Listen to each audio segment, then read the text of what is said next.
Here with Dr. Victor Cha, our Korea chair and president of our geopolitics and foreign policy department here at CSIS. Victor, we've got a lot to talk about. South Korea just impeached its president, President Yoon. Lee is the Democratic Party candidate who's in the lead right now, but they're trying to get a more moderate candidate.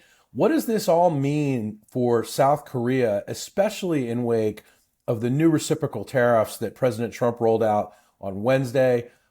You've called it a quiet crisis in your writing, in your commentary that's on CSIS.org. Tell us what this all means.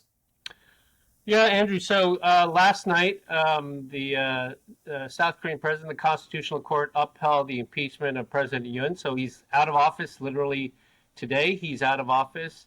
And South Korea is going to go into a 60-day election campaign period, and they're going to elect a new president in the beginning of June, who will start. There's no transition period. He or she would start the next day.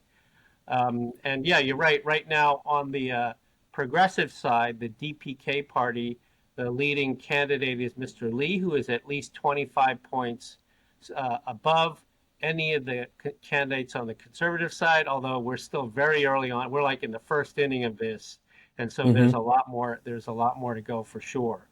But I think in many ways it was a victory for democracy in Korea. I mean, what happened was that the president of South Korea tried to impose martial law, something that hasn't happened in South Korea since the military dictatorship days, like 40 years ago.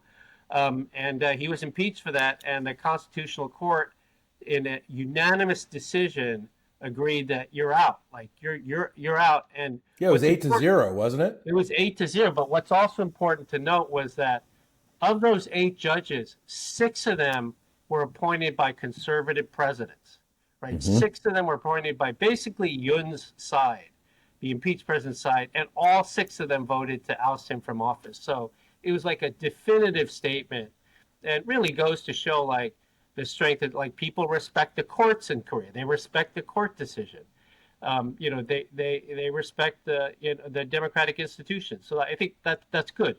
So we have 60 days, and we have this election in June, and we'll see what happens. And the process really worked. And what you're saying is the process really worked. The process really works. And the other thing to remember is the guy who was impeached, Yoon, when he was elected 2 years ago, his margin of victory was less than 1%.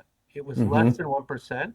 And the loser, the opposition side, conceded, like said, I respect the results of the election. I concede.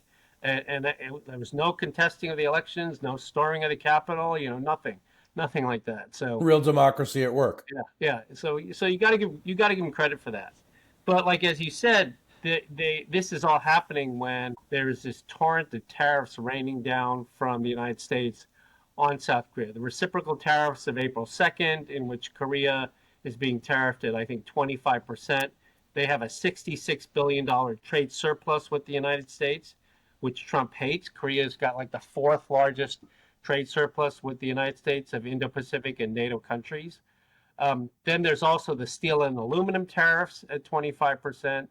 The 25% tariffs on Mexico, which affect Korea because they have a lot of manufacturing in Mexico that they export to Korea.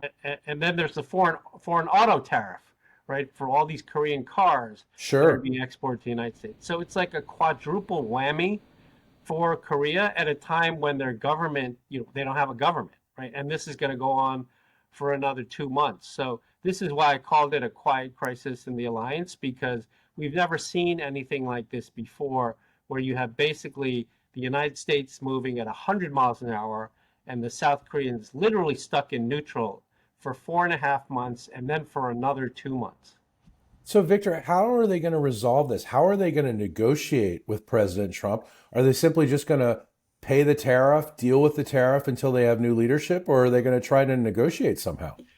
They've tried to negotiate something. They've had like trade delegations come over, try to negotiate exemptions, completely unsuccessful.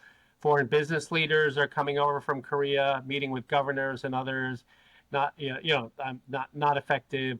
I mean, Korea has a good story to tell in that they have literally hundreds of billions of dollars of investment in the United States, like in autos, EV batteries, semiconductors, predominantly in red states like Texas, Alabama, Georgia, Tennessee, Arizona. This investment has created like 80,000 jobs for Americans in the United States. So they have a good argument to make, but they have no one to make it because with the Trump administration, you got to talk directly to the boss, right? To the leader. Sure. And there's no way the White House is going to talk to some acting president who will be out of office in 2 months. So it's a real dilemma. It's a real dilemma for them. And they're just going to have to sit down and take the brunt of it until they can get a new government in place as soon as they can in June. So this is going to be painful and costly over the next couple months. And then once a new leader is elected, they're going to have to act fast or the pain's going to continue. Yeah, I think that's right. And, in general, like perceptions of the United States and Korea are very high, like very positive, 85, Sure. 90% very positive. And In large part because of the cars and the culture. yeah, that's right. And there's usually, the United States is usually never an issue in election.